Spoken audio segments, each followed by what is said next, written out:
주님의 평강을 누리고 가지는 오후 찬양 예배 시간 되기를 간절히 소망합니다.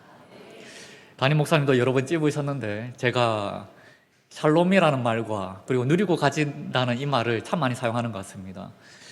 이 샬롬이 가지고 있는 이 평안을 우리가 정말 누리지 못한다면 얼마나 슬픈 사람들이 됩니까? 세상 사람들보다 더 처절한 사람이 될지도 모릅니다. 세상 사람들은 그래도 주일날이라고, 이 빨간 날이라고 이 한 날을 쉬지 않습니까? 육체의 회복이라도 하는 것이지요. 근데 우리는 은혜를 받고자 교회까지 나와왔는데 평강을 누리지 못한다면, 안식하지 못한다면, 주님을 만나지 못한다면 이 얼마나 슬픈 일이 되겠습니까? 그래서 우리 성복교회 가족들은 다 이 은혜, 이 평강의 은혜를 누리시기를 간절히 소망합니다. 이야기를 하나 하겠습니다. 뭐 다른 이야기는 아니고 저 이역만리 그리스라는 나라가 있습니다. 2500년 전에 그 그리스 아테네에서 소크라테스라는 한 선생님이 계셨던 것이지요. 그런데 어느 한날에 아폴론 신전에서 신탁 같은 게 하나 떨어지게 됩니다. 어떤 신탁인가 하면은 이 아테네 전역에서 가장 지혜로운 사람이 한 사람 있는데 그 사람이 바로 소크라테스다라는 신탁이었습니다. 이 소문을 들은 소크라테스가 아무리 공부해봐도 아닌 것 같았습니다. 나는 미련하고 나는 무식한 것 같은데 어떻게 그러한 신탁이 내려오게 되었을까? 그래서 그 물음을 안고 이제 이 사람 저 사람 그 아테네 전역에서 똑똑하다는 사람들을 다 만나서 물음을 던졌던 것이지요. 믿음에 대해서, 의에 대해서, 그리고 사랑에 대해서, 공동체에 대해서 이렇게 물음을 계속 던졌던 것입니다. 그리고 나서 하나 깨달은 게 있습니다. 무엇을 깨달았는가 하면은 이 사람들이 안다라고 주장을 했지만 사실은 아는 게 아니었구나. 나는 그러나 내가 모른다는 것을 알고 있구나.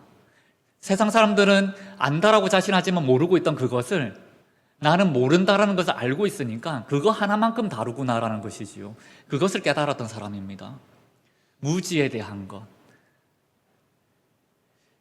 우리는 세상 사람과 다르게 무언가 하나를 알고 살아가는 사람들입니다. 그것이 무엇인가 하면은 우리는 죄인이라는 것이지요.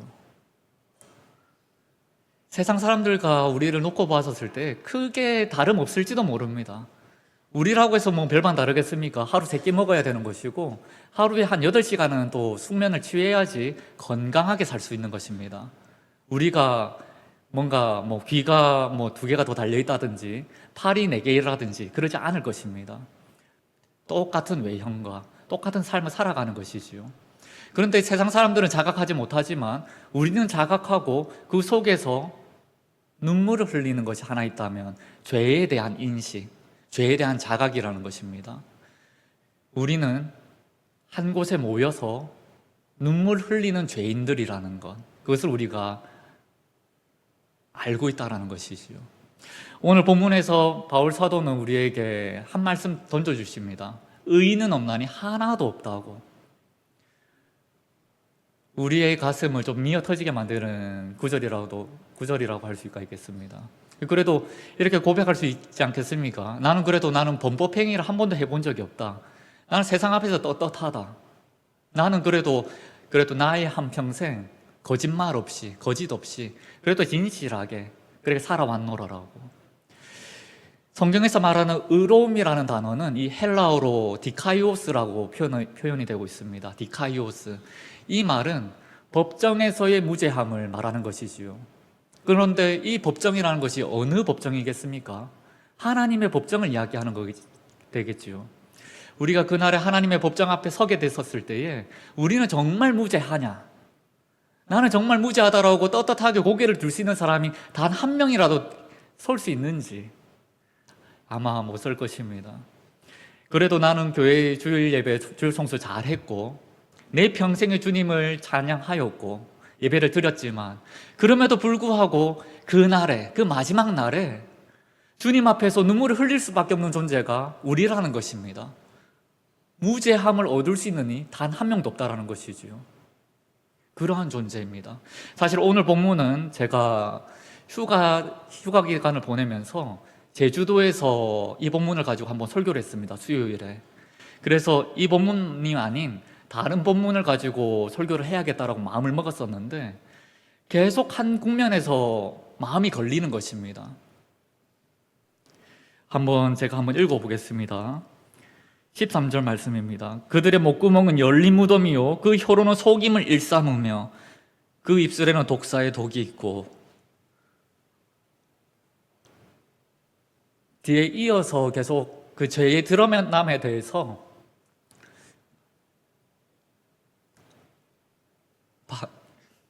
죄송합니다. 이 나이가 들다 보니까 이거 호르몬 문제인지 눈물이 가득해지는 것 같습니다. 야, 이게 감정 조절을 좀 하고 올라와야 되는데, 눈물이 많은 사역자가 돼버려가지고 참. 뒤에도 이제 발이 드러나고 행하는 것, 그리고 우리의 시선에 대해서 이야기를 하고 있지만, 우리의 입에 대해서, 이 언어에 대해서 이렇게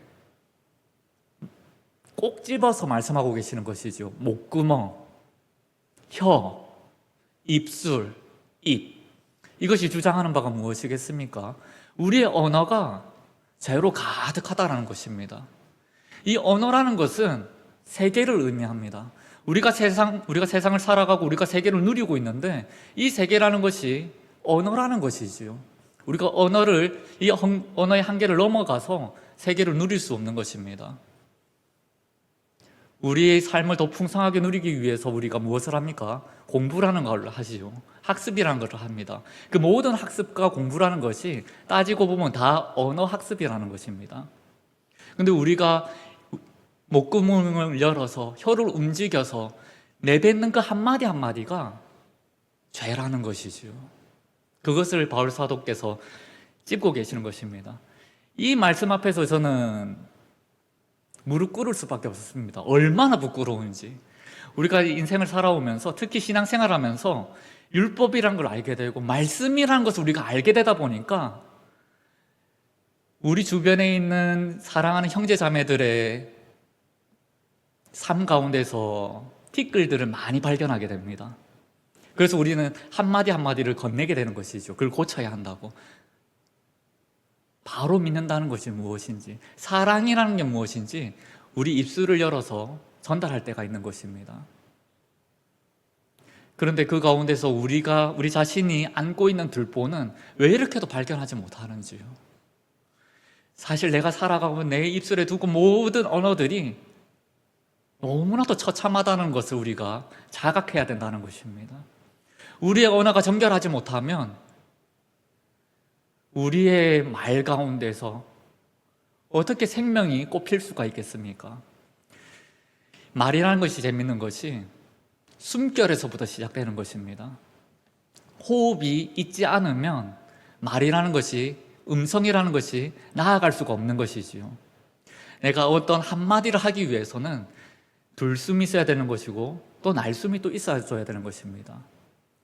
나의 삶 가운데 성령 하나님의 그 영이 함께하고 계시는가 되물어야 한다는 것입니다. 하나님께서 천지를 창조하실 때, 인간을 지으실 때 뭘로 지으셨습니까? 흙으로 지으셨습니다. 그 흙이라는 것이 히브리어로 따지고 보면 먼지입니다. 먼지. 아무런 의미도 없는 것. 먼지처럼 흩날리는 것을 모으고 또 모으셔서 거기다가 하나님께서 영을 불어넣으셨습니다. 숨을 루아흐, 그 영생의 숨결을 불어넣어 주셨던 것이지요. 그리고 나서야 생명이 되었습니다. 인간이 되었습니다. 살아 숨쉬는 존재가 되었던 것이지요. 우리가 살아 움직이면서 우리가 입술에 두는 말들, 우리 영혼에 하나님의 성령이 함께 주재하시지 아니하신다면 우리는 죽어 있는 것과 마찬가지인 것입니다. 죽어 있는 사람이 하는 모든 말들이 무엇이겠습니까? 다 죽어 있는 말들인 것이지요. 그 앞에서 우리는 무릎 꿇을 수밖에 없습니다. 내가 행하는 모든 것들, 나의 입술에 터져나가는 모든 언어들이 왜곡되어 있고 죄 가운데 있다라는 것. 주님의 성령께서 주장하지 아니하시고 주님의 숨결 아니면 우리 입술에서 터져나가는 모든 말들은 사랑이라고 표현하지만 사랑이 아닐 수도 있다는 것을 알아야 할 것입니다. 누군가를 위한다는 그 마음으로 전했던 모든 말들 가운데에서 사실은 악이 되고 독이 되고 속임이 되고 악독이 그득그득하게 흘러넘치는 진물이 될 수밖에 없다는 것을 우리가 알아야 한다는 것이지요.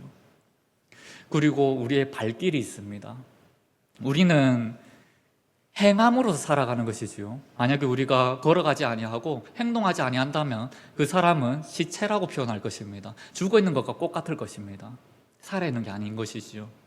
우리 무언가를 행동을 합니다. 걸어 나갑니다. 빠르게 걸어가려고 합니다. 그 가운데서 우리가 놓치는 것들이 발생하는 것이지요. 우리가 어딘가로 향해서 나아가다 보니까 좀 빨리 가고 싶어 합니다. 좀 쉬운 걸음을 내딛고 싶어 하고 편한 걸음을 내딛고자 하는 우리의 본성이 움직인다는 것이지요. 어떻게 보면 지혜라고도 할 수 있습니다. 인간이 지혜가 있기 때문에, 하나님께서 지혜를 허락하셨기 때문에 같은 일이라도 좀 더 편하게, 좀 더 빠르게, 또 쉽게 하면 얼마나 좋겠습니까? 그런데 성경을 우리가 안다면 그런 말을 할 수가 없을 것입니다. 이스라엘 민족이 애굽에서 나왔었을 때에 가장 빠른 길이 있었습니다. 질러가면 일주일도 안 걸리는 길이 있었습니다. 그런데 그 길을 놓아두고 하나님께서는 광야로 인도하십니다. 왜 광야로 인도하셨을까요? 그리고 그 광야에서 40년이라는 세월을 보내고 만 것이지요. 만약에 질러서 갔더라면 어떤 일이 발생했겠습니까? 40년 동안 불순종하고 불순종하고 또 불순종했던 그 민족들이 질러서 갔더라면 가나안 땅에서 하나님을 경배했겠느냐 말입니다. 못했을 것입니다. 이스라엘 민족은 하나님의 거룩한 백성이 되지 못했을 것입니다. 광야가 있었기 때문에 느리지만, 정말 지난하지만 광야를 통해서 순종을 배울 수가 있었던 것이지요. 우리의 발걸음 또한 마찬가지입니다. 너무나도 지난합니다. 기도는 응답이 안 되는 것 같고, 계속해서 연기되는 것 같고, 지연되는 것 같고, 일은 안 풀리고 깜깜하고, 그러한 가운데에서 우리는 계속 편법 이런 것들을 찾게 되는 것이지요. 좀 더 빨리 갈 수 있는 길, 조금 더 쉽게 갈 수 있는 길을 계속 궁구한다는 것입니다. 그 가운데서 하나님의 뜻이 어디에 있는지 놓쳐버리는 가운데 하나님께서는 말씀해 주시고 계실 것입니다. 잠잠히 말씀 위에 서라고. 말씀 위에 서서 내가 뜻한 바, 그 뜻한 바대로 순종하라고. 그 길은 어떻게 보면 인간적으로 지난하고 길고 답답해 보이는 길일 수가 있겠지만, 우리가 결국에 서서 보면 우리가 아멘으로 화답할 수밖에 없었던 하나님의 은혜임을 우리가 알고 있는데도 우리는 우리의 발걸음을 계속해서 그러한 쉬운 길, 그러한 빠른 길, 세상에서 배웠던 그 길로 나아가려고 하는 우리 자신을 마주하게 됩니다. 그럼 마지막으로 우리의 시선이 하나님을 경외하지 않습니다.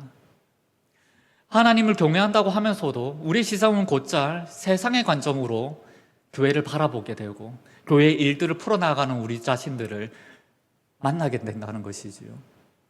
교회의 일은 하나님께서 주관하시고 하나님께서 인도하시는 대로 순종하며 밟아 나아가는 것이 분명한데도 그러한 절차라는 것이 있는 것이지요.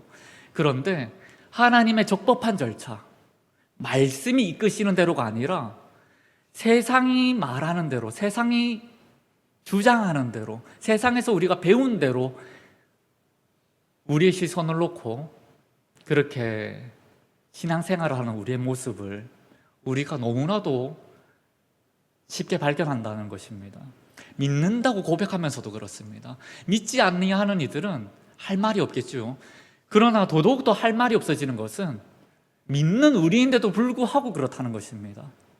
내가 하나님을 믿노라고 고백하고 하나님을 사랑한다고 고백하면서도 어찌 이렇게 믿음이 연약한지, 죄 가운데서 호우적거리는 나의 모습을 발견하고 또 발견한다는 것이지요.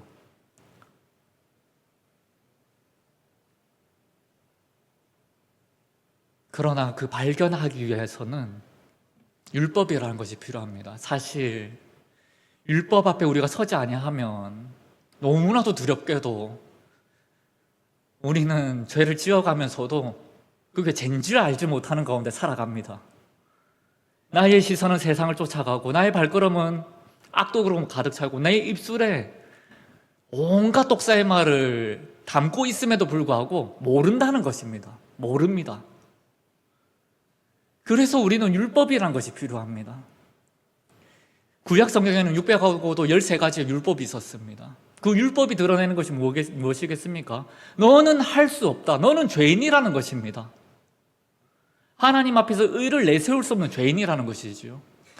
그것을 좁히고 좁혀서 웅축시키면 10가지가 됩니다. 우리의 이 시간 함께 나누었으면 좋겠습니다. 10계명입니다. 제가 한번 읽어볼 텐데 우리 성도님들은 눈을 감으시고 찬찬히 마음속으로 따라오셨으면 좋겠습니다.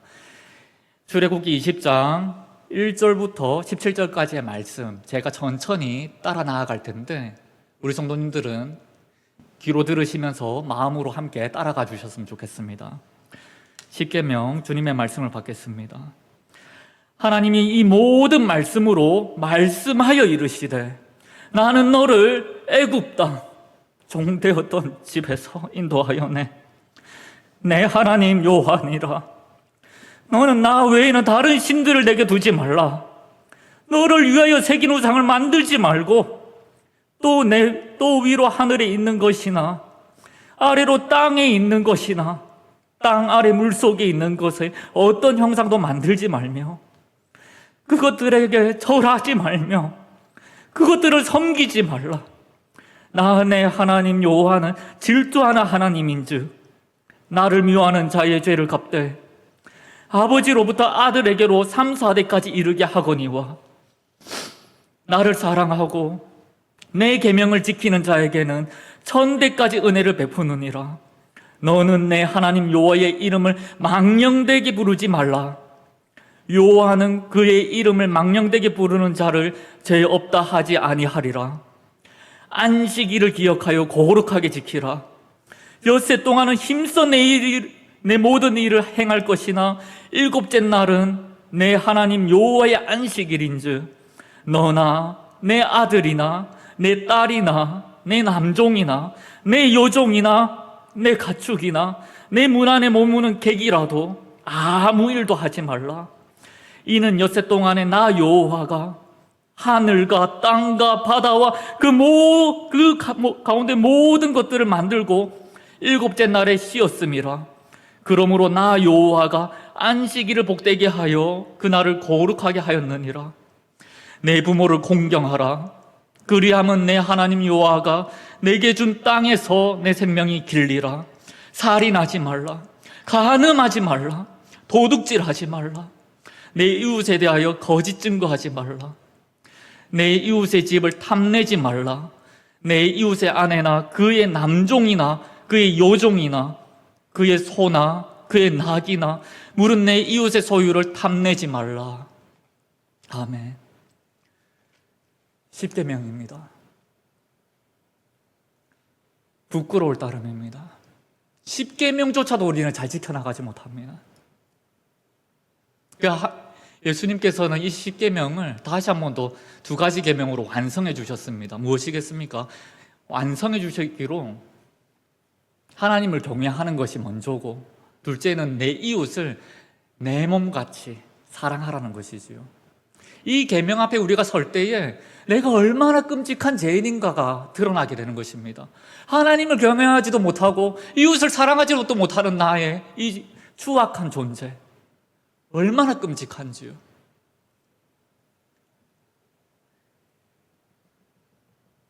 율법을 통해서, 주님의 이 계명을 통해서 우리는 우리 자신을 알 수 있다는 것입니다. 죄인이라는 것을, 주님의 은혜 아니면 안 되는 죄인이라는 것을 우리는 깨닫는다는 것이지요. 여기서 이제 문제가 발생합니다. 깨달았습니다. 깨달음과 구원이 연결됩니까? 다른 문제입니다. 구원은 죄를 알았다 해서 구원이 바로 연결되는 것이 아닙니다. 구원의 역사는 다른 일인 것이지요. 율법은 결국 우리를 죄의 앞에, 죄의 실상 앞에 두게 할 뿐 그 죄를 해결해 줄 수는 없습니다. 죄를 깨달았습니다. 어떻게 해야 되겠습니까? 그 죄의 문제를 해결해야 되지 않겠습니까? 그 죄의 문제가 해결되지 않는 가운데 우리는 어떻게 살아갈 수가 있겠습니까? 해결해야 되는 것이죠. 그래서 2000년 전에 예수님께서 이 땅에 오셨던 것입니다. 우리 죄의 문제를, 이 끔찍한 존재의 문제를 해결하기 위해서. 우리가 잊지 말아야 하는 것은 내가 무언가를 해서 죄인이 되는 것이 아닙니다. 우리는 존재적으로 죄인인 것입니다. 날 때부터 죄인입니다. 죄인으로 태어났습니다. 이 존재적인 죄인을 치유하시기 위해서, 하나님과의 그 관계를 다시 연결시켜 주시기 위해서 예수님께서 이 땅에 오셨던 것이지요. 말씀이신 하나님께서. 오늘 본문에도 언어에 대해서 이제 이야기를 했는데, 언어의 한계가 세계의 한계라고 말씀드렸습니다. 우리는 이 한계 안에서 어찌 할 바를 할 수가 없습니다. 근데 말씀이신 하나님께서, 그 영원하시고 무한하신 말씀께서 이 땅에 내려오신 것입니다. 우리의 한계를 열어주시기 위해서, 진정한 사랑의 길을 걷게 하시기 위해서 예수님께서 이 땅에 오셨던 것이지요. 그리고 십자가를 지셨습니다. 죄가 없으신 그분께서 십자가에 달려 죽으셨고, 그 한 번의 그 제사로 인하여 우리는 씻은 바 되었던 것입니다. 우리가 기억하기 원합니다. 그럼 거기서 끝나느냐? 죄는 예수 그리스도의 십자가에서 완벽하게 해결되었습니다. 그러나 우리는 기억해야 된다는 것입니다. 이단 중에 구원에 관련된 이단이 하나 있습니다. 몇 날 며칠에 구원을 받았다. 그렇기 때문에 그 다음 날부터 죄를 짓는 것에 대해서는 괴이치 아니하는 그런 이단이 있다고 합니다. 그것이 옳습니까? 아닐 것입니다. 죄를 기억한다면, 죄인이라는 것을 자각하고 있다면 그렇게 살지 못할 것입니다. 이전에 한 영화가 있었습니다. 밀양이라는 영화가 있었습니다. 한국 사회에, 한국 교회에 많은 이야기들을 가져온 영화이기도 하지요. 여러 가지 문제점이 있었지만 그럼에도 불구하고 그 영화가 주목했던 부분이 무엇이겠습니까? 회개에 관한 부분이었습니다. 거기에 나오는 한 인물이 죄를 지었고, 그리고 감옥에서 성경을 읽는 가운데 은혜를 받고 회개를 했다고 합니다. 하나님께서 죄를 용서해 주셨다고 합니다. 그런데 피해자 앞에서 너무나도 떳떳한 것입니다. 용서를 누구한테 구해야 되겠습니까? 먼저 내가 죄를 범했다면 그 피해자에게, 그 아픔을 준 에게 나아가서 무릎 꿇고 눈물로 그 죄를 용서받아야 되지 않겠습니까? 죄를 기억하지 못하는 것이죠. 죄에 대한 자각이 없는 것입니다. 우리가 우리 존재론적인 이 죄에 대해서 우리가 인식하게 되고 자각하게 되고 깨닫게 되었다면, 나는 예수 그리스도 십자가로 인하여 구원받았으니까 끝! 이게 아니라는 것입니다. 날마다의 삶 가운데에서 눈물의 고백이 있어야 된다는 것이죠. 그리고 감사가 흘러넘칠 수밖에 없을 것입니다. 이 끔찍한 죄인을 살리신 주님의 은혜가 얼마나 놀라운지요, 얼마나 무궁한지요. 나를 살려주신 그 은혜, 이 죄인된 나를, 이 죄인을 품어주신 그 은혜, 그 십자가의 사랑, 그것이 와닿게 된다는 것입니다. 그런데 죄 인식도 되지 않고 죄에 대해서 깨닫지 못하는 가운데서 어떻게 그 은혜를 누릴 수가 있겠습니까? 예배당에 나와서도 마찬가지입니다. 죄에 대한 자각이 없으면 온전한 은혜를 누리기가 쉽지가 않습니다. 왜냐하면 은혜라는 것이 죄 사함의 은혜, 영생의 은혜이기 때문입니다. 그런데 나는 죄가 없고 나는 떳떳하다, 나는 죄에 대한 그 무엇도 없다면은 그 은혜를 어떻게 누릴 수가 있겠습니까? 그 죄 사함의 은혜를 말입니다.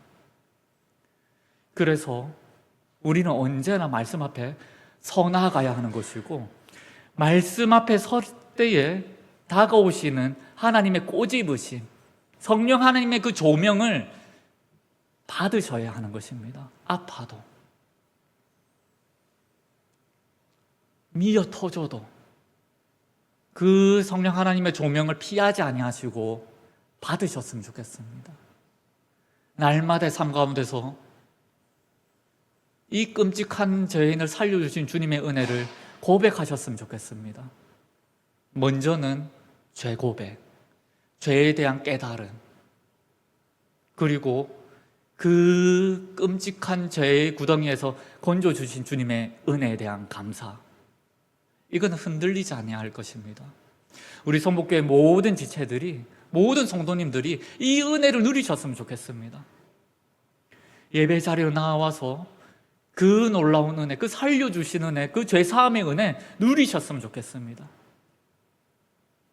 깨달으시고 누리시고, 그리고 그 은혜를 전하시는 성복교회 가족들 되기를 간절히 소망합니다. 살았는데, 무죄함을 받았는데 기쁘지 아니합니까? 기뻐서 춤을 출 수밖에 없을 것입니다. 그리고 내 주변에 있는 이들이 보이기 시작하겠지요. 나의 들보가 이만큼 있다는 걸 자각해서 쓰러지고 무너질 것 같지만, 그럼에도 불구하고 그렇기 때문에 또 보이는 사망의 걸음을 걸어가는 우리 형제 자매들이 눈에 보이게 될 것입니다. 그들을 가만히 두어야 되겠습니까? 아닐 것입니다. 이 기쁨의 자리에, 이 충만의 자리에 어떻게 해서든 이끌어야 되는 것이지요. 인도할 수 있는 우리 되기를 원합니다. 전도의 마음이라는 것은 다른 것이 아니라 주님의 은혜에 대한 감사부터인 줄 믿습니다. 내가 그 은혜를 풍성하게 누리면은 전도는 자연스러운 것이지요. 그 발걸음,